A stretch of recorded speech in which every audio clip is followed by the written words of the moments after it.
Иганәчелеккә багышланган конференцияне Бахрейн корольлегеннән килгән кунак шәйх Али Салих Халил Коръән аятлары белән башлап җибәрде.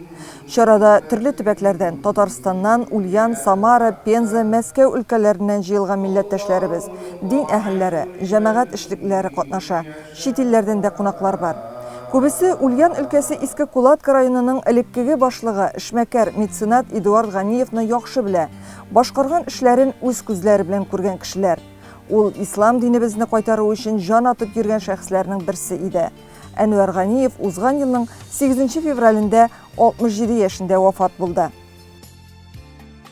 Без бу шәхес белән узак еллар Бөтен Татар конгрессында халкыбызның мәнфәгатьләрен чишү белән шөгыльләндек. Бу якты кешенең истәлеге әлбәттә татар дөньясында бик күпләргә билгеле. Аның ярдәме безнең конгресска да, оешмаларга да бик күпләргә җитә иде.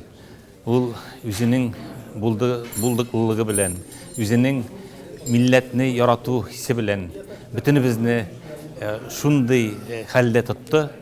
Аның дин әһелләренә карата мөнәсәбәте, безнең сабан туйларını тыргызу мәсьәләсендәге эшчәнлеге, төрле төбәкләрдәге милли кадрларны, дин өлкәсендәге кадрларны барлап тору, аларга ярдәм күрсәтү аның бик күп эшләренең әле бер өлеше. Без бу шәхесне әлбәттә олылаячакбыз. Аның якты истәлеге халкыбызда сакланырга тиеш. Бисмиллахир-рахманир-рахим.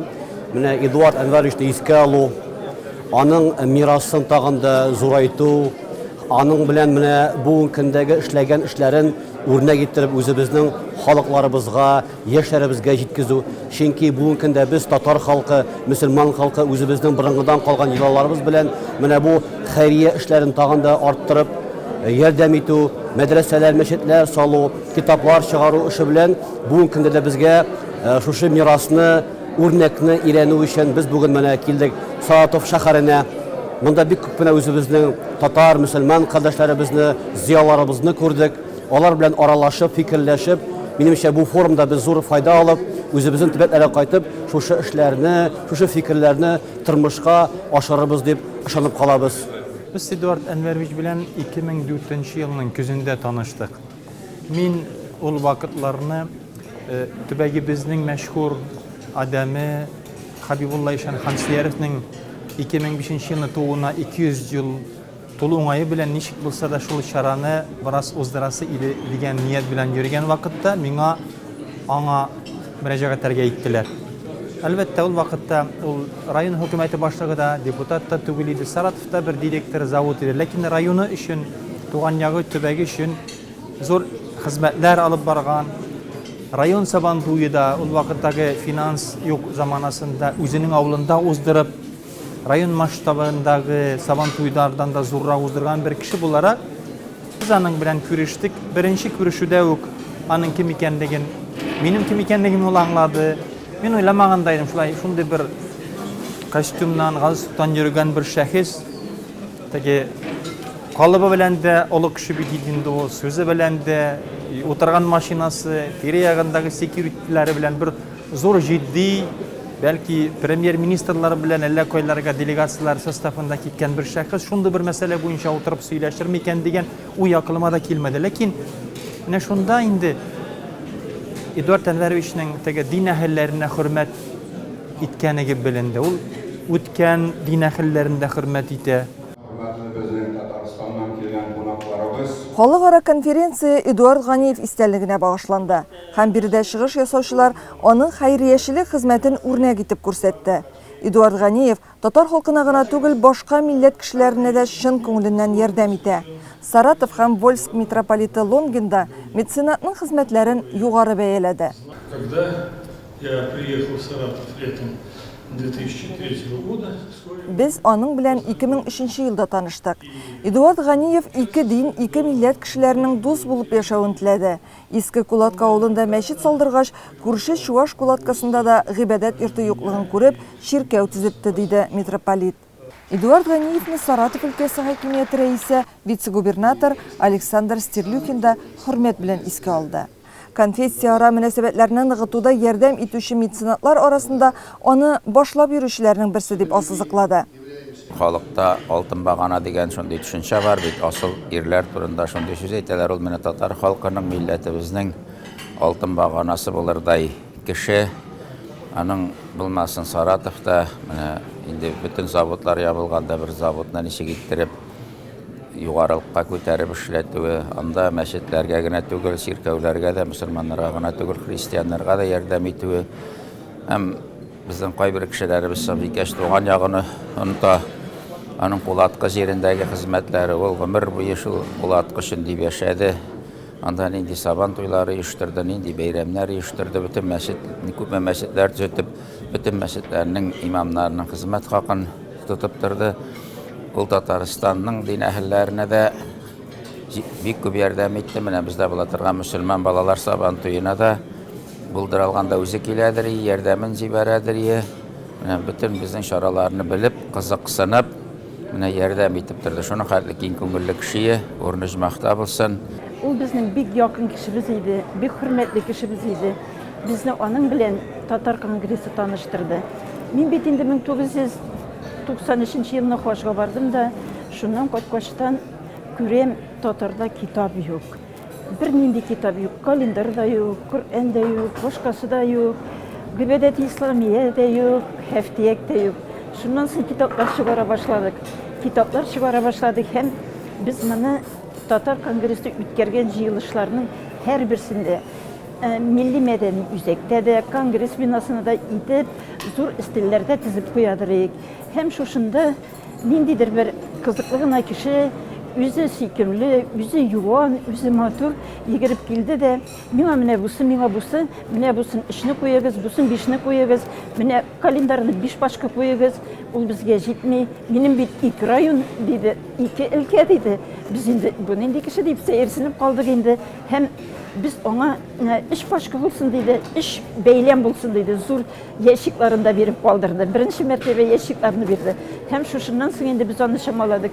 Һәм әйтте, 30 меңнән артмасын, 3 урыннан күп булмасын диде. Без моны әзерләдек, җибәрдек, һәм ул безнең инде килгән саен дустыбыз булды.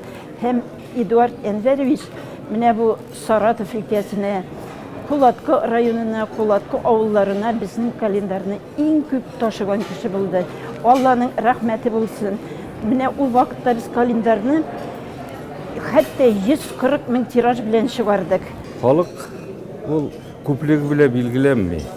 Халык ул билгеләнә шул халыкта шундый бийек шәхесләр булуы белән. Менә Эдуард Әнвәр Ганиев шундый шәхесләрнең берсе иде. Аллаһ Раббым аның урынын җәннәттән насыйп әйләсен. Безгә дә бу дөньядан узып, анда баргач шатланып күрешергә, җәннәтләрдә аның белән насыйп әйләсен.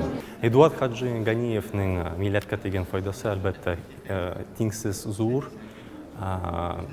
Ул зур шатлыктыр. Менә кашан син гомер буе шулай итеп халыкка хезмәт итәсең дә, аннан соң синең үлеменнән соң сине яхшы итеп искә алалар һәм кешеләр синең яхшылыгны, хәйрия эшләреңне искә алалар, сиңа дуа кылалар. Чынлыкта һәрбер татар мусульманның бу дөньяда, бу фани дөньяда булган максаты ул инде үзеннән соң садакату җария кылдырырга. Нәрсә ул садакату җария? Ул үзеннән соң кешеләргә калган белем булсынмы, ниндидер файдалы эш булсынмы, кешеләргә файда китерә торган бина булсынмы. Менә шулар элек-электән инде безнең халык арасында зур бәйләнә иде һәм менә шушы сыйфатларны, шушы кыйммәтне дип әйтик, без Эдуард Хаджи Ганиевның тормышында бик ачык күрәбез. Һәм ул безнең өчен әлбәттә зур мисал үрнәк, чөнки хәзерге вакытта әлбәттә безгә садакату җарияның мәгънәсен, аның тормышка ашыруын, ничек итеп аны алып баруын нәкъ менә Эдуард Хаджи кебек шәхесләрдән өйрәнергә кала. Бу инде садакату җарияның вакыты ул бер кайчан да үтми, ул ахират көненә хәтлек булачак.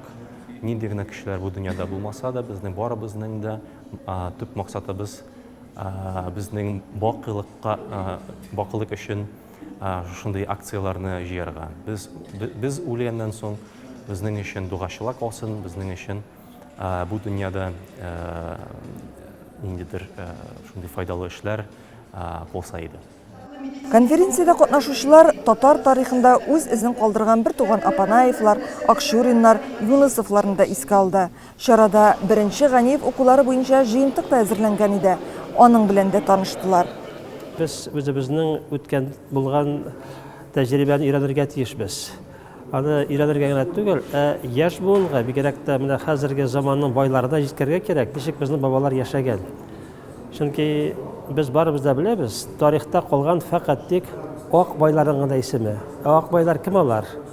Теге кара байлардан аермалы буларак. Кара бай бөтен байлыкны ашап бетергән дә юкка чыккан. Ак бай халыкка ярдәм иткән, мәчетләр төзегән, мәдрәсәләр тоткан, китаплар нәшр итәргә ярдәм иткән. Андый кешеләрнең исеме тарихта сакланган. Без аларны бүген дә беләбез.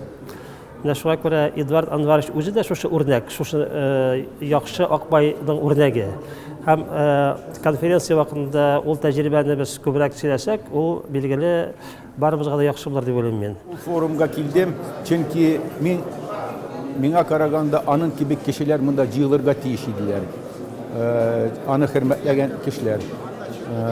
И шул халык белән аралашып, фикерләшеп, халкыбызда шундый кешеләрнең Эдуард Анварович кебек кешеләрнең уятып, татар халкы арасында алар күбрәк булырга тиешләр. Чөнки безнең каршыда бик күп бурычлар тора.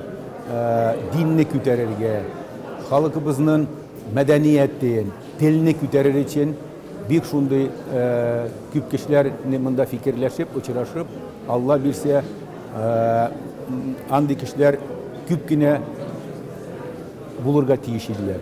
Biz бүгенге көндә татар дөньясындагы безнең эшмәкәрләребезнең, иганәчәләребезнең ролен зур икәнлеген аңлыйбыз һәм татарның саклау механизмының берсе икәнлеген раслады әлеге форум һәм шунсы куанычлы әлеге монда килгән делегатлар, катнашучылар, алар менә бу эшне ихластан башкарганын һәм чынлыкта да үзләренең тамырлары белән, үзләренең милли җанлылыгы белән, милләтпәрвәрлеге белән ихластан килгән, тупланган вәкилләр. Конференциягә килүчеләр мондый очрашу дәвамлы һәм нәтиҗәле булырга тиеш дип белдерде. Соңыннан татар зыялылары Эдуард Ганиев хөрмәтенә оештырылган Коръән ашында мәрхүмнең рухына дуга кылдылар.